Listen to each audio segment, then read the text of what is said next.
Por La Voz del Derecho estamos transmitiendo desde la facultad. Un espacio hecho por jóvenes para gente joven. Los temas jurídicos desde una perspectiva académica.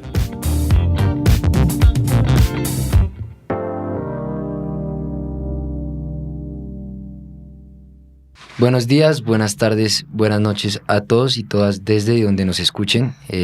Bienvenidos a La Voz del Derecho, un programa que incluye desde la facultad, un programa de jóvenes para jóvenes estudiantes de las distintas facultades de Derecho. Y en esta ocasión me permito presentar a nuestros panelistas el día de hoy. A mi mano izquierda nos encontramos con David Cáceres, estudiante de quinto semestre de la Universidad Javeriana. A su lado izquierdo está Ana María Malaver, estudiante también de quinto semestre de la Universidad Javeriana. A mi lado derecho tengo a Gabriela Chávez, estudiante de quinto semestre de la Universidad del Rosario. Y a su mano derecha está Samuel Muscus, también estudiante de quinto semestre de la Universidad del Rosario.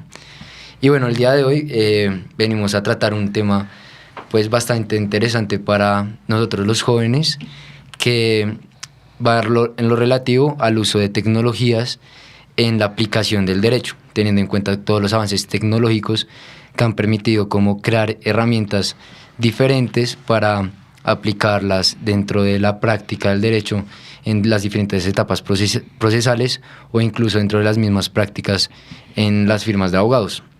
Y más aún, pues con la ley 2213 del 2022, pues se abre como esa puerta para permitir las tecnologías de la información y la comunicación dentro de las actuaciones judiciales para agilizar de manera serena los procesos judiciales y flexibilizar la atención de los usuarios del servicio de la justicia.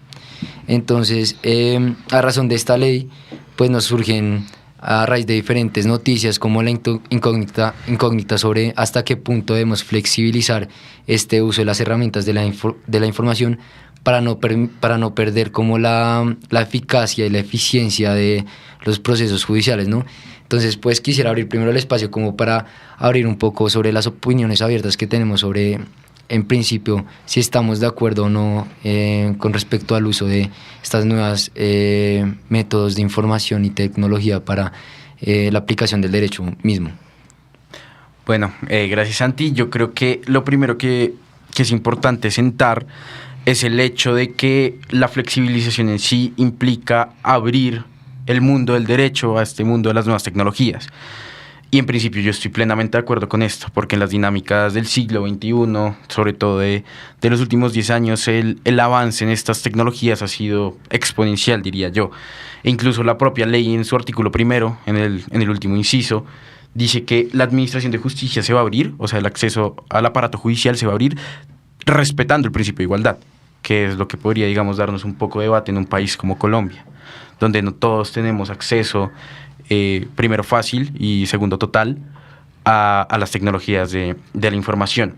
Entonces yo creo que en primer lugar eso es, que sí a la flexibilización, porque es que en un mundo que avanza cada vez más rápido, la conectividad es más eficiente, más efectiva. Yo creo que el aparato jurisdiccional no puede ser ajeno a eso, porque la justicia es algo que afecta a las personas en el día a día, y en el día a día, en un país como Colombia, reitero, hay una congestión judicial gigantesca, y esa congestión, una forma de solucionarlas es esta alternativa que nos proponen las TIC. Claro, y yo creo que hay, más allá de, yo creo que debatir si uno está de acuerdo o en contra del uso de las herramientas de la tecnología en la aplicación del derecho en sí mismo, pues nace sobre la idea sobre hasta qué punto debemos flexibilizar estos procesos judiciales con el uso de estas herramientas tecnológicas.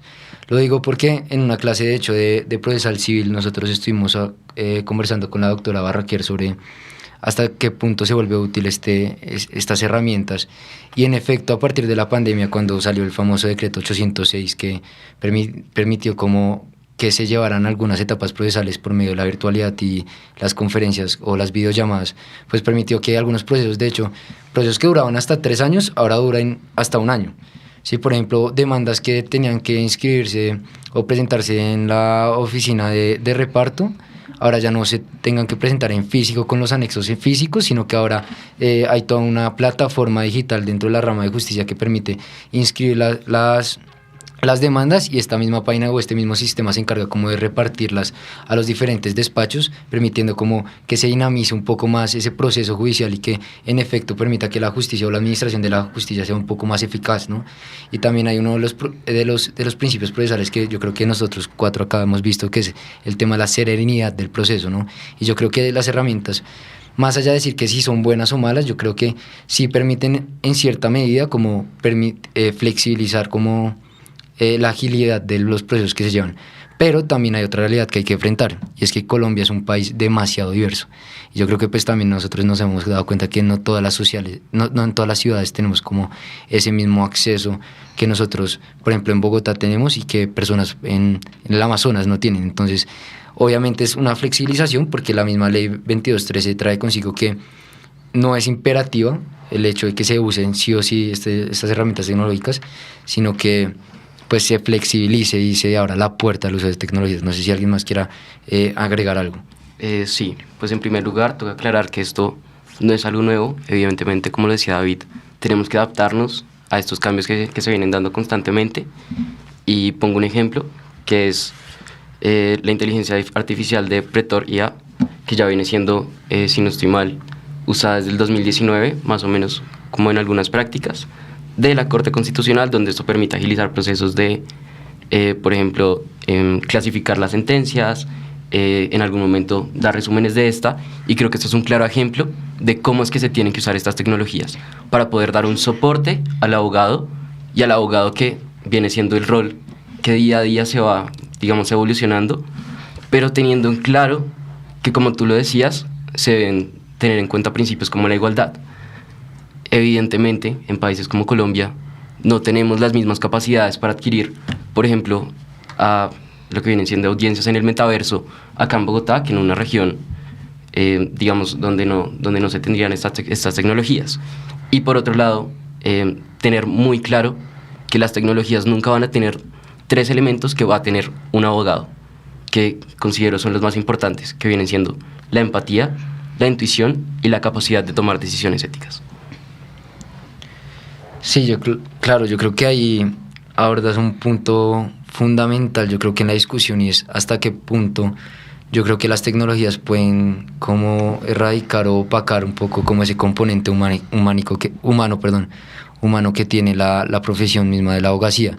Yo de hecho hace unos años yo me leí un libro que es de mis favoritos de hecho, que se llama El alma y la toga, de Ángel Osorio y Gallardo, que decía y comparaba como la profesión de la abogacía con todas las diferentes profesiones, y decían que a diferencia de la abogacía y la medicina, la abogacía y la medicina tienen un componente humano y otro material, ¿sí? Y a diferencia de todas las otras disciplinas como la economía, la ingeniería, que pues puede ser debatible, pero que en sí mismas o su núcleo esencial siempre va a ser un componente netamente material. Sí, yo creo que la inteligencia artificial o todo este tipo de herramientas tecnológicas pueden llegar tal vez a apocar un poco como ese componente humano, yo creo que caracteriza mucho nuestra profesión. Y bueno, ya como para ahondar un poco más en el tema, hay tres o cuatro noticias relevantes que queremos traerles a la audiencia el día de hoy, que nos pueden marcar como la pauta de esta discusión. Y la primera es la sentencia de este año, en la cual un juez de Bogotá utilizó el ChatGPT para la redacción de una sentencia, ¿no? De hecho, Samuel fue el que me comentó en primera medida como esta noticia, porque pues resultó ser muy interesante. Entonces, sobre qué trataba como esta iniciativa o cómo se utilizó en esta situación en concreto.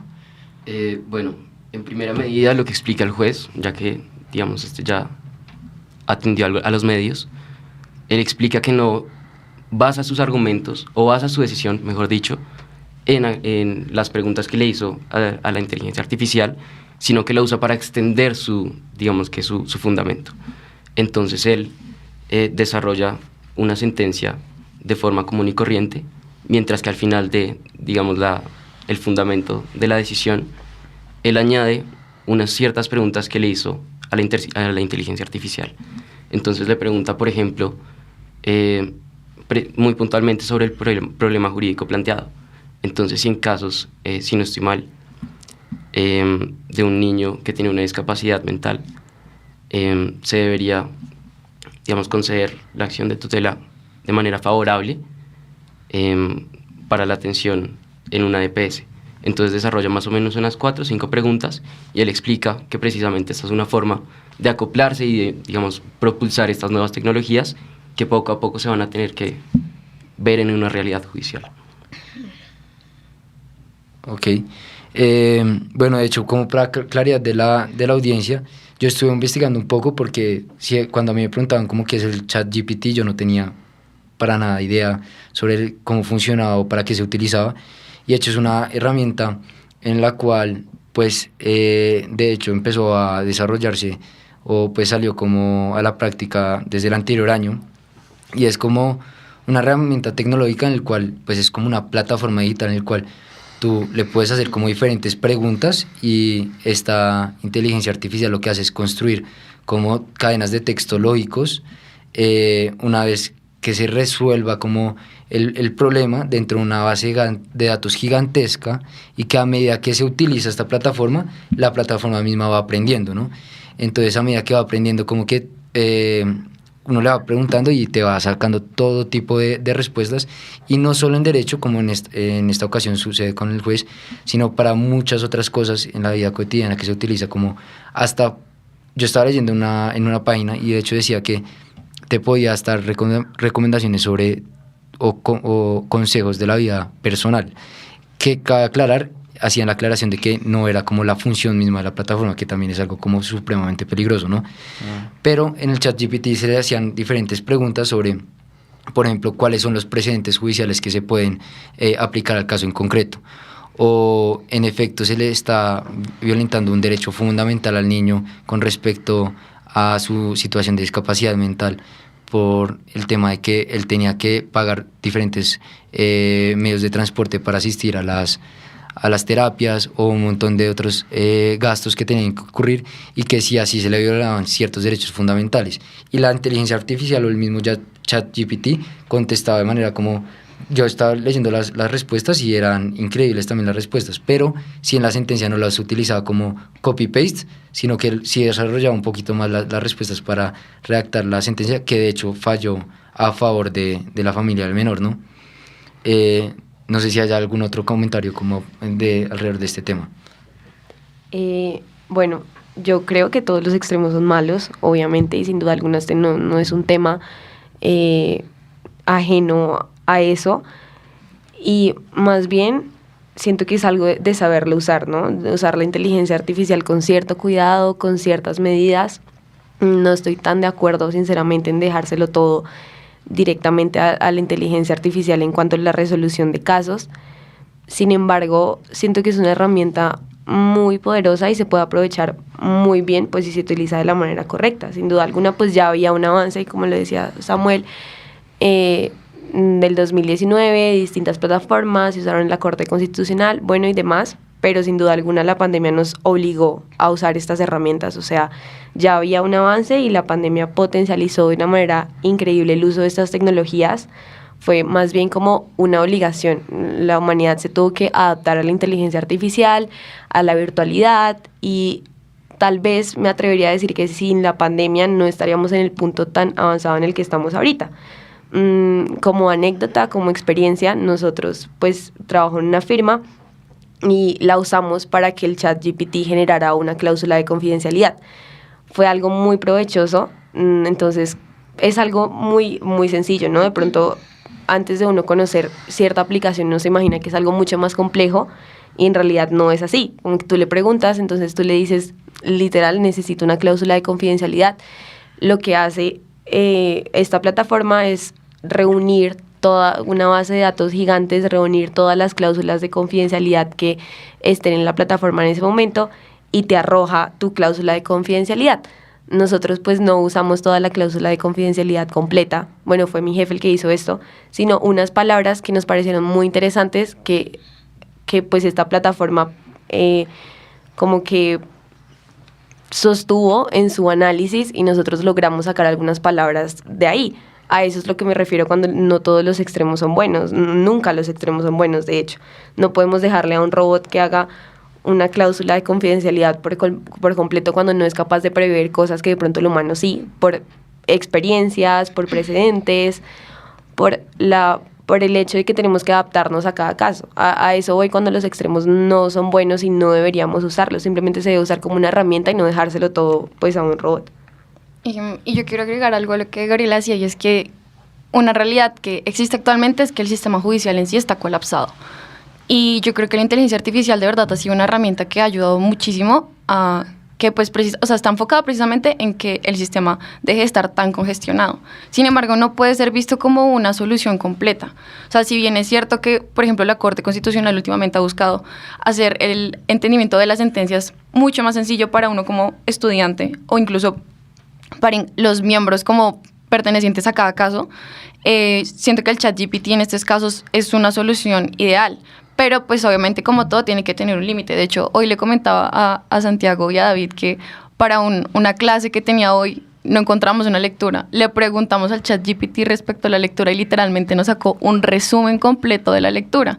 Entonces también entra a ser como, es una solución para uno como estudiante, sí, pero también entra a ser una problemática porque nosotros digamos que estuvimos adaptados a esto de la presencialidad y a la virtualidad, pero para aquellos que son solamente generaciones futuras de pura virtualidad, sí puede generar un problema en cuanto a la educación.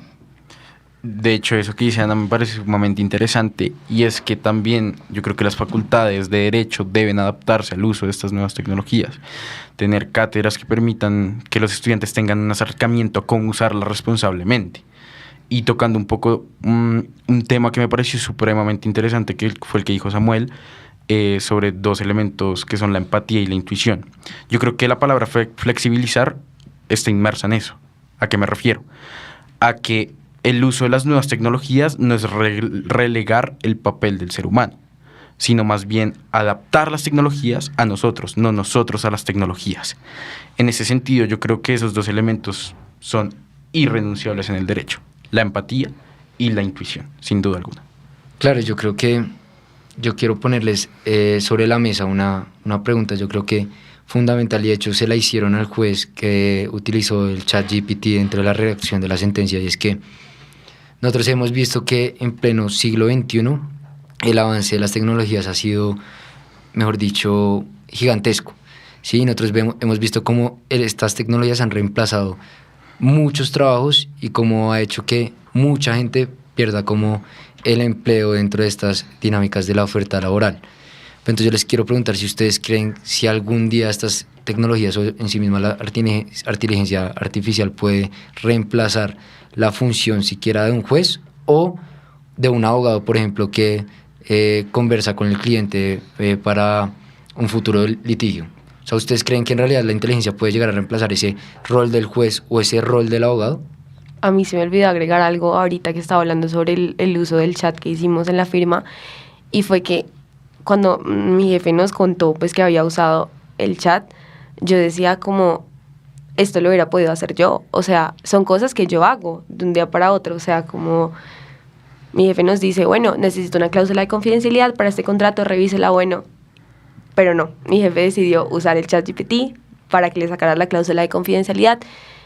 Y yo, entre chiste y chanza, decía como, Dios, o sea, esto es algo que hubiera podido hacer yo, que es naturaleza de mi trabajo, y no lo hice, porque llegamos a un punto en el que para él lo hizo un chat y obviamente estuvo perfecto. No tanto reemplazar de una manera tan abrupta el trabajo de un juez o algo tan grande, pero por ejemplo lo que hacemos los paralegales en las firmas de abogados, en nuestros semestres, en nuestra edad, son trabajos que son demasiado fáciles de reemplazar, porque precisamente eso es lo que prestamos, apoyo. Precisamente el hecho de que a nuestros superiores les toque revisar nuestro trabajo, pues es lo natural de nuestro trabajo, y a ese punto siento que sí es muy cercano que un chat o una inteligencia artificial pueda reemplazar nuestro trabajo.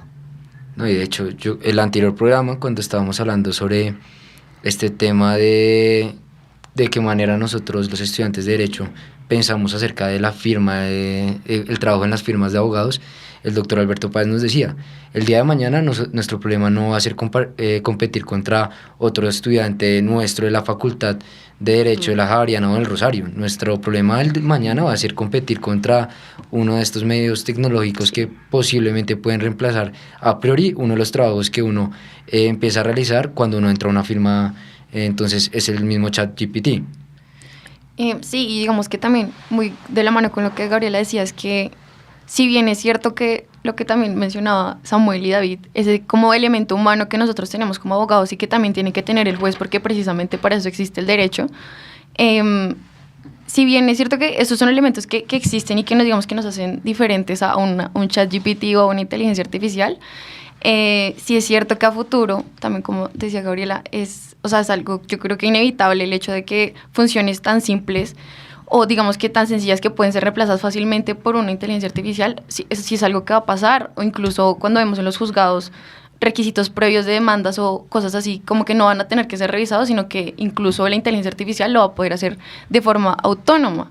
Incluso también cuando pensamos referente a posteriormente ya como a la redacción de las sentencias, yo creo que a la larga solamente va a ser el juez tomando la decisión y dejando que la inteligencia artificial termine de redactar todos los elementos que componen esta misma sentencia, como pues está el precedente del juez que lo realizó. Claro, como el auto que admite la demanda, entonces la herramienta tecnológica te identifica si cumple con todos los requisitos de, ya se me olvidó el artículo del Código General del Proceso exacto, que incluye como todas las formalidades de la demanda y los anexos, pues ya una plataforma digital ya puede como evaluar estos requisitos y decir si admite o niega la demanda. Entonces ya ese trabajo también se ve como filtrado, pues. Y pues para incluir dentro de la discusión, de hecho el juez cuando le hicieron esta pregunta, el juez de Bogotá resaltó lo siguiente, dice: no pretendemos a través de la tecnología GPT resolver los grandes dilemas de la justicia, pero sí dar celeridad a los problemas cotidianos, me refiero a las actuaciones típicas del día a día. Pero yo leyendo esta respuesta del juez me surgió como la incógnita sobre si en realidad un juez siempre va a estar inmerso, cotidianamente, con más de dos casos iguales. Yo quisiera como traer a colación una de las frases que, pues no sé, cotidianamente nos han dicho tal vez nuestros papás o los abuelos, que dicen como: dos cosas en la vida no pasan de la misma manera. Y yo creo que pese a que estas herramientas aprendan de todo el uso que a uno se les da continuamente, pues yo digo que todos los casos van a ser completamente diferentes y yo creo que no podemos deshumanizar el trabajo también del juez. Pero el juez tiene que valorar todo tipo de hechos, todo tipo de pruebas, y yo creo que todas las situaciones y todos los casos siempre tienen un componente que los diferencia de cualquier otro. No sé si alguien quiere agregar algo. Sí, digamos que lo último que me gustaría agregar es que, curiosamente, ya esta pregunta se le ha hecho a ChatGPT. Sí, los abogados pueden estar tranquilos o no de que esto les vaya a dejar sin trabajo. La respuesta fue que no. La respuesta es que precisamente estos elementos de los cuales hablé antes son necesarios en el trabajo del abogado y que obviamente hay tareas que sí pueden ser reemplazadas o que se pueden realizar de manera más eficiente, y coincido con lo que ya han dicho. Pero la respuesta fue no, de que no podemos estar tranquilos. De que no tenemos de qué preocuparnos. No tenemos que preocuparnos, ok. Sí. Ahí entiendo al revés. Sí. Bueno, y precisamente recalca estos elementos que nada más se ven en el juicio humano. Y en lo que sí coincido con lo que han dicho es que precisamente van a ser las personas que estén recién egresadas o a punto de terminar la carrera, en donde, digamos, este va a ser el campo donde sí va a haber menor demanda, porque evidentemente la experticia y toda la experiencia no va a poder ser reemplazada, pero estas otras tareas que sí pueden ser, digamos, fácilmente realizadas, como lo decía Gabriela, que a ella le dejaron de poner a hacer una tarea simplemente porque la inteligencia artificial la realizara. Sí, claro. Sí, yo estoy convencido de que la justicia como administración es una actividad humana, y en ese sentido también es un ejercicio de confianza, y como ejercicio de confianza puede que en algún momento una máquina, una inteligencia artificial, un algoritmo, podamos decir, no sé, en 20 años o en un año, que hace mejor el trabajo que un ser humano. Pero la pregunta está en si confiamos en la inteligencia. Yo la verdad prefiero confiar en el ser humano, porque es que la justicia, la administración de la justicia es en sí misma una actividad humana que está creada para dirimir controversias, dirimir conflictos del día a día entre particulares, entre entidades que son al fin y al cabo integradas por seres humanos. Ahora bien, resalto mucho lo que ustedes tres comentaban, de que hay tareas muy simples que sí pueden ser reemplazadas, y a mí personalmente me parece que está bien, porque es que son cosas de mero trámite, los requisitos de la demanda, o sea, eso no requiere más allá, digamos, de una revisión simple, como si una decisión que requiere un análisis, una valoración y una calificación de pruebas, etcétera, etcétera. Por ejemplo, está el caso de la construcción de líneas jurisprudenciales. Para el ser humano es muy complicado leer todos los fallos, todas las providencias judiciales que han existido. Mejor dicho, por ejemplo, nomás pongamos el ejemplo de una corte reciente relativamente, que es la Corte Constitucional, alrededor de 30 años redondeando. ¿Cuántos fallos tiene? Un algoritmo tiene la facilidad de simplemente, precisamente a través de su algoritmo, procesar los datos y entender una decisión reiterada que construya doctrina y una posición firme de la Corte. Entonces yo creo que en la construcción de fichas jurisprudenciales, por ejemplo, es extremadamente útil, y es más, contribuye a que el ser humano, o sea, el juez en actividad humana, cuando lea la línea, pues sea mucho más completa de lo que lo puede hacer un ser humano, y es más efectivo para la administración de justicia. Sí, y yo quiero como recaer en una palabra que David usaba, y es respecto a la confianza, ¿sí? Y a raíz de esto me surge la incógnita, o quiero traer a colación el problema que, bueno, en realidad no es un problema, pero la situación que hubo sobre la audiencia que se practicó en el metaverso por la magistrada María Victoria Quiñones en un tribunal un tribunal administrativo del Magdalena, en el cual se realizó la audiencia dentro del metaverso, y las partes se unieron en una plataforma que se llama Horizon Workrooms, y que a partir de ahí se están realizando como todas las actuaciones procesales, alegatos, y mi pregunta es sobre si la confianza en este tipo de escenario pues realmente se puede dar, porque imaginemos nosotros en una audiencia de práctica de pruebas, el día en el que se tenga que presentar el testigo y se le hagan las preguntas. Entonces, como nosotros sabemos que no hay alguien al lado como soplándole las respuestas, o nosotros cómo podemos cómo asegurarnos que en realidad esta etapa procesal se lleve de la manera más serena, ¿sí? Y que precisamente no contravíe uno de los principios pues procesales y probatorios que nosotros en la práctica, y de hecho dentro de las facultades, nosotros estamos como precisamente aprendiendo, y por lo cual nosotros vamos a dedicarnos a defender y a velar porque se respeten esos derechos. ¿Hasta qué punto nosotros, pues no sé, después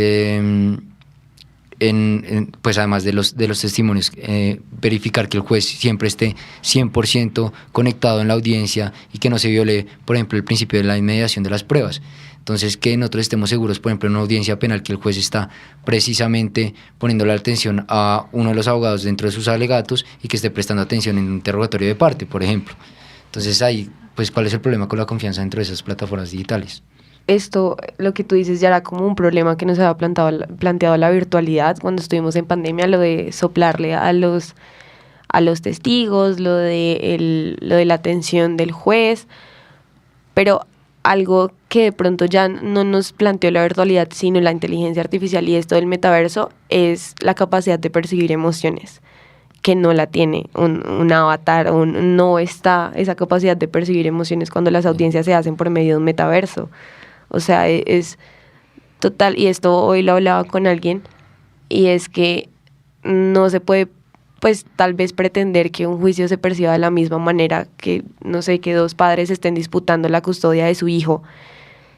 Es muy diferente que el juez tenga al niño dando su testimonio como al frente, cara a cara, que si estuviera en un metaverso.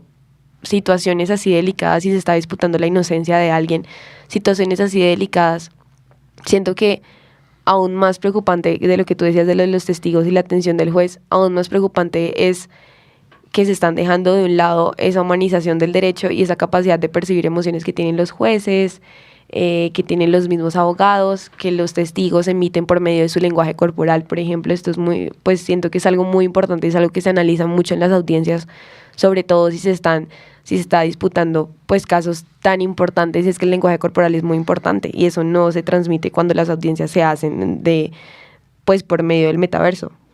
Sí, de hecho, en este tipo de prácticas, lo que generalmente se usa son unos lentes como de realidad virtual, que precisamente en esa audiencia no se utilizaron, Y más aún si se utilizaran, yo no me imagino a 3 personas o el abogado y el cliente en una misma sala con sus gafas de realidad virtual haciendo presencia entre la audiencia virtual, y que precisamente, como decías tú, Gabriela, no se van a percibir como esos sentimientos o ese componente humano que netamente caracteriza esta profesión. Entonces el día de mañana, cuando uno le pregunte al testigo, y que también pues el juez no pueda valorar también la reacción del testigo, que es muchas de las veces lo que también se valora y no solamente las respuestas, pues se va a poder perder absolutamente en la práctica. Yo creo que esa es una de las cosas por las cuales yo sí, o sea, no soy fiel opositor al uso de las tecnologías, pero sí, la verdad, sí tengo mucho que criticar respecto al uso de estas tecnologías en esta profesión, que yo siempre voy a defender que siempre tiene que ser como netamente humano. O sea, no hay nada que lo pueda volver algo técnico en sentido tecnológico, ¿sí? Y pues no sé, o sea, no sé si alguien más quiera agregar algo, Siana. Sí, además de lo que decimos que deshumaniza un montón, es sumamente ineficiente a mi consideración personal. ¿Por qué? Porque, por ejemplo, con la audiencia que se hizo en el metaverso, a las personas que fueron la audiencia, o sea, las partes, el mismo, digamos que juzgado se encargó de darles este tipo de herramientas. Es decir, que ellos tuvieron que ir hasta allá y además recoger eso y luego irse para sus casos a hacer este tipo de cosas, ¿sí me entiendes? Adicionalmente, tras de que, pues digamos que quita este elemento humano, yo creo que es algo sumamente innecesario. O sea, yo creo que la virtualidad ya se está desarrollando de una manera que sea eficiente, que con el fin de agilizar la justicia, y este tipo de audiencias así, yo creo que a diferencia de lo que se esperaría, hacen que los procesos se demoren mucho tiempo más. Igualmente en ese caso fue la parte demandante fue la que pidió o hizo la solicitud para que se usara este medio pues de información y comunicación, o sea, este medio tecnológico para realizar la audiencia. Y fue secundada, de hecho, también por el Ministerio, pues, o sea, la Policía Nacional y las entidades públicas que hacían como parte demandadas. Y asimismo la jueza, la magistrada, también secundó la solicitud. Y yo creo que este tema también no puede recaer en un tema como de popularidad, y que por el hecho de que entonces yo soy la magistrada que va a empezar a usar este tipo de tecnologías, entonces yo ya me voy a creer la que magistrada, yo voy a salir en los titulares de los periódicos, y ya entonces yo me voy a hacer el héroe con la capa, precisamente porque yo estoy volviendo los procesos mucho más ágiles, muchos más serenos, cuando en realidad tal vez no puede ser así. Sí, yo pienso así, tal vez. Sí, sin duda. Y creo que más o menos a modo de conclusión de lo que hemos escuchado en estas últimas intervenciones, creo que la palabra clave es la deshumanización. Sí, y este tiene que ser el límite para el uso de estas tecnologías. Y evidentemente usarlas cuando se demuestre que es más eficiente, cuando se demuestre que en verdad se necesita, porque no se tiene la posibilidad, no sé, de que una persona pues acuda a un juicio o algo más, que pues esto ya está normalizándose y ya va a ser en nada, digamos que la total normalidad. Y precisamente un profesor que nos comentaba que él lleva toda su vida profesional siendo árbitro, él decía: yo no me imagino escuchar digamos, la declaración de un testigo si no es teniéndola acá al frente. Entonces, precisamente, todos estos ejercicios, ir delimitando, en este sí es más eficiente, en este no se está, digamos, yendo en contra de la humanización o de la humanidad propia que trae, digamos, el ejercicio de la profesión, pero en este sí puede ser útil y en este, digamos, que sí resulta como una facilidad. Sí, de hecho, como conectado con lo que dice Samuel, que estoy totalmente de acuerdo, o sea, al fin y al cabo creo que es un ejercicio de ponderación, de ver hasta qué límite le vamos a dar a la tecnología. Quiero simplemente como para plasmar el panorama de tantos pros como contras tiene, uno para cada uno. Uno podría decir que un pro de este tema del metaverso, hacer esas audiencias de este tipo, es, por ejemplo, en las controversias internacionales, ¿no? O sea, digamos, coger un vuelo de 12 horas para ir a un tribunal que está en otro país, digamos, no sé, a La Haya, por ejemplo, estoy pues inventándome una cosa, pues es muy complicado, mientras que usando estas tecnologías puede realmente ayudar a garantizar el acceso a la justicia alrededor del mundo. Pero antes de que continúes, pues yo te pregunto, ¿y por qué no usar una videollamada en vez del metaverso?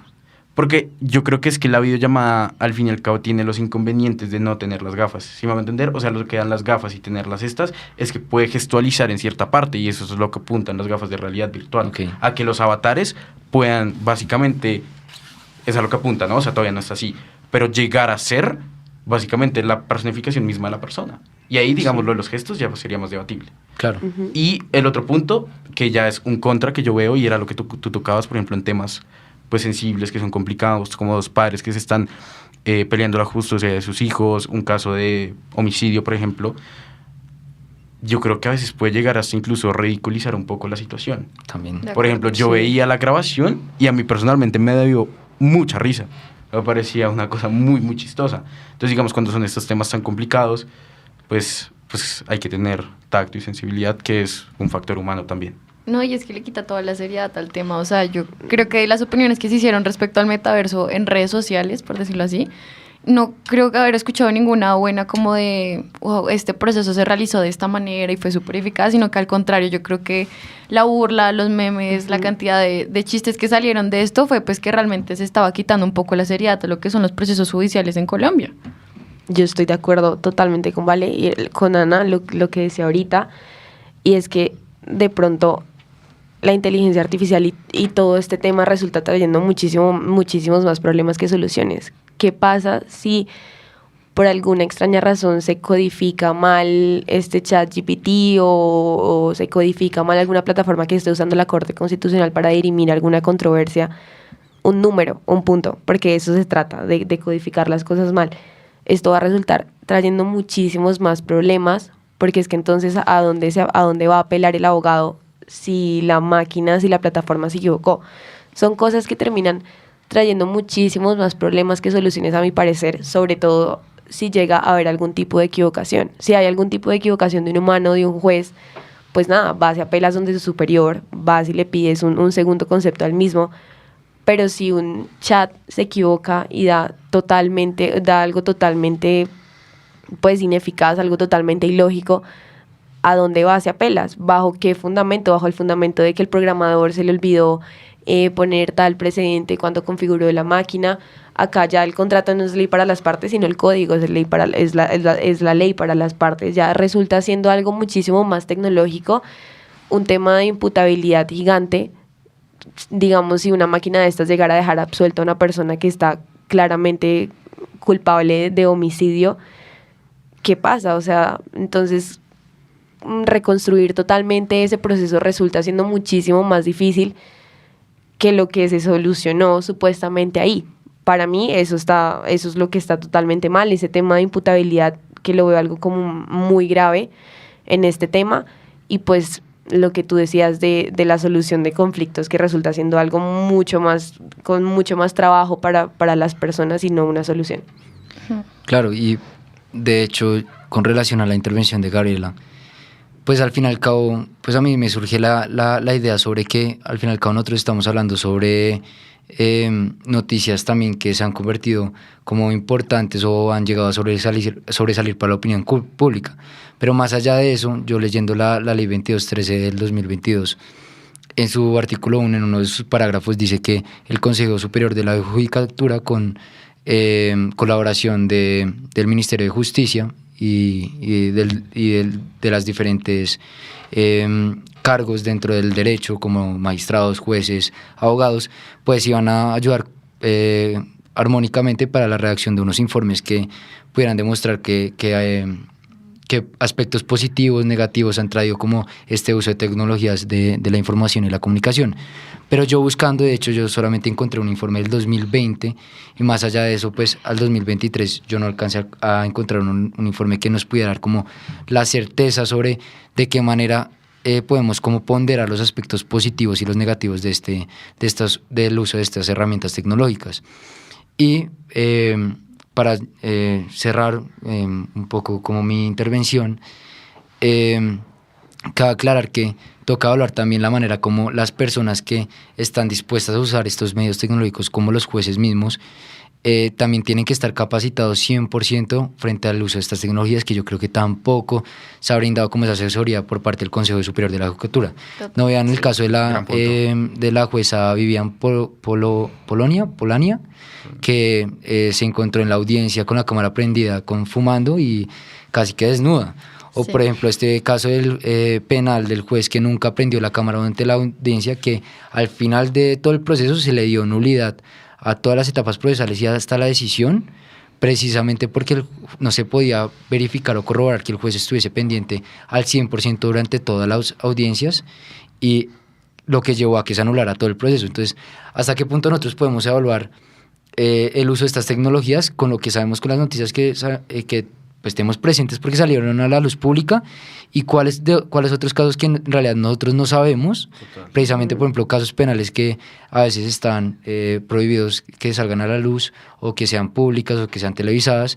Entonces yo creo que también esto merece como un análisis mucho más prudente por parte del Consejo Superior de la Judicatura y hasta el mismo Ministerio de Justicia, que yo creo que deberían como empezar a examinar si la ley debería ser tan flexible a tal punto de permitir este tipo de dinámicas, o si tiene que ser un poquito más específica para evitar que surjan diferentes problemáticas como procesales que puedan como vulnerar muchos derechos o principios probatorios y procesales para las partes que intervienen en el proceso, porque al fin y al cabo pues hay que asegurarles que el proceso se lleve de la manera más serena y que se le garantice todos los derechos que hasta en la Constitución se establecen, ¿no? Entonces, a manera de conclusión, no sé si alguno quiera cómo cerrar o redondear su idea, y para concluir pues el día de hoy este programa.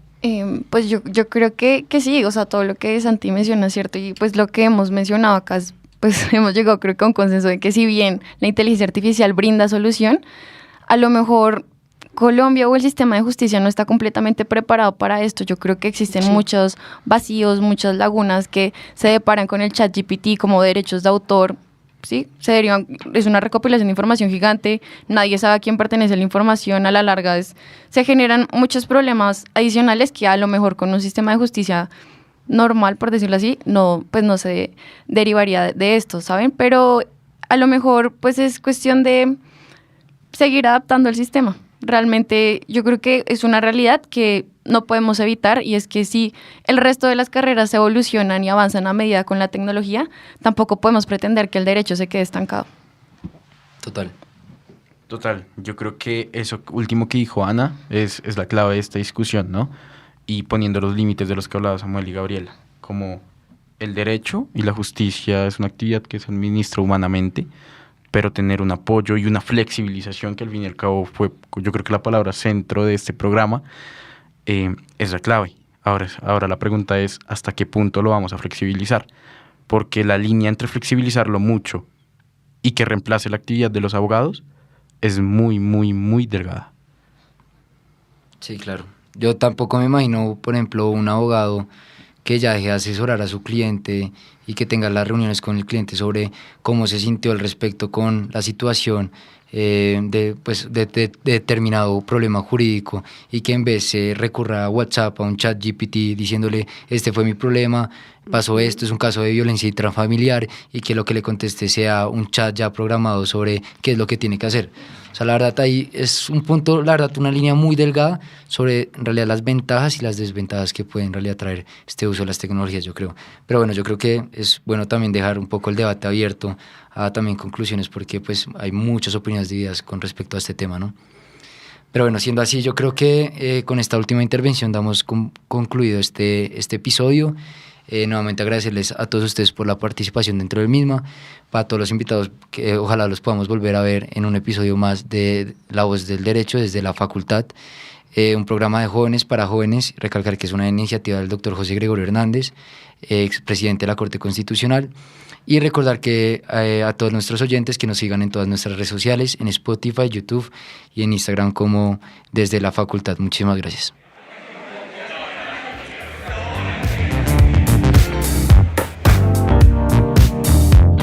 En La Voz del Derecho hemos transmitido Desde la Facultad. Un espacio hecho por jóvenes para gente joven. Los temas jurídicos desde una perspectiva académica.